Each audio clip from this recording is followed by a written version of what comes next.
এই উদ্যোগটি এসেছে উচ্চ পর্যায়ের কূটনৈতিক আলোচনার পর, যেখানে চীনের প্রেসিডেন্ট শি জিনপিং এবং অস্ট্রেলিয়ার প্রধানমন্ত্রী অ্যান্থনি আলবানিজ তরুণদের মধ্যে বিনিময় বাড়ানোর উপর গুরুত্ব দেন।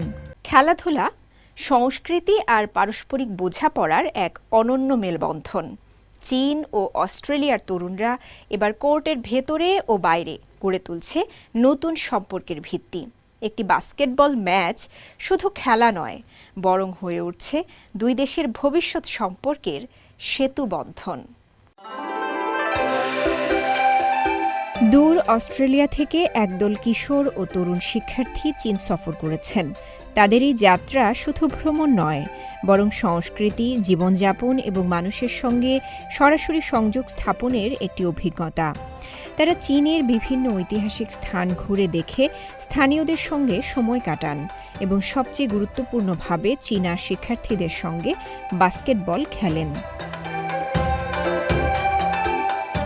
এই উদ্যোগটি এসেছে উচ্চ পর্যায়ের কূটনৈতিক আলোচনার পর, যেখানে চীনের প্রেসিডেন্ট শি জিনপিং এবং অস্ট্রেলিয়ার প্রধানমন্ত্রী অ্যান্থনি আলবানিজ তরুণদের মধ্যে বিনিময় বাড়ানোর উপর গুরুত্ব দেন। লক্ষ্য ছিল একটাই, দুই দেশের ভবিষ্যৎ প্রজন্মকে আরও কাছাকাছি আনা। এই ধারাবাহিকতার অংশ হিসেবে 2026 সালের চীন অস্ট্রেলিয়া যুব আন্তর্জাতিক বাস্কেটবল ফ্রেন্ডশিপ ম্যাচ অনুষ্ঠিত হয় বেইজিংয়ে। এই ম্যাচে দুই দেশের তরুণ খেলোয়াড়রা মুখোমুখি হন, যেখানে প্রতিযোগিতার পাশাপাশি সবচেয়ে বড় হয়ে ওঠে পারস্পরিক শিক্ষণ ও বন্ধুত্ব।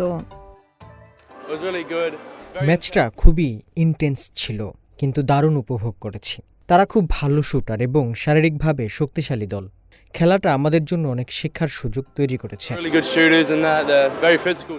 অন্যদিকে চীনা শিক্ষার্থীরাও এই অভিজ্ঞতাকে শুধু প্রতিযোগিতা হিসেবে দেখেননি, বরং শেখার একটি প্ল্যাটফর্ম হিসেবে নিয়েছেন। অস্ট্রেলিয়ান শিক্ষার্থীরাও চীনা সংস্কৃতির ভিন্নতা, সৌন্দর্যে মুগ্ধ হয়েছেন।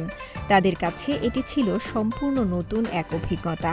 চীনা শিক্ষার্থীদের মতে এই ধরনের বিনিময় শুধু খেলার মধ্যে সীমাবদ্ধ নয়, বরং এটি দুই দেশের মানুষের মধ্যে সম্পর্ক গড়ে তোলার একটি শক্তিশালী মাধ্যম। খেলার প্রতিদ্বন্দ্বিতা এখানে শেষ কথা নয়। বাস্কেটবল কোর্ট থেকে শুরু হওয়া এই যাত্রা এখন পৌঁছে গেছে বন্ধুত্ব, বোঝাপড়া আর সাংস্কৃতিক সংযোগের গভীরে।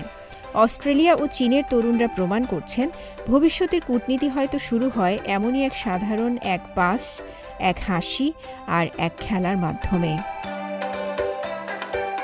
রওজায়ে জাবিদা ঐশী, CMG বাংলা।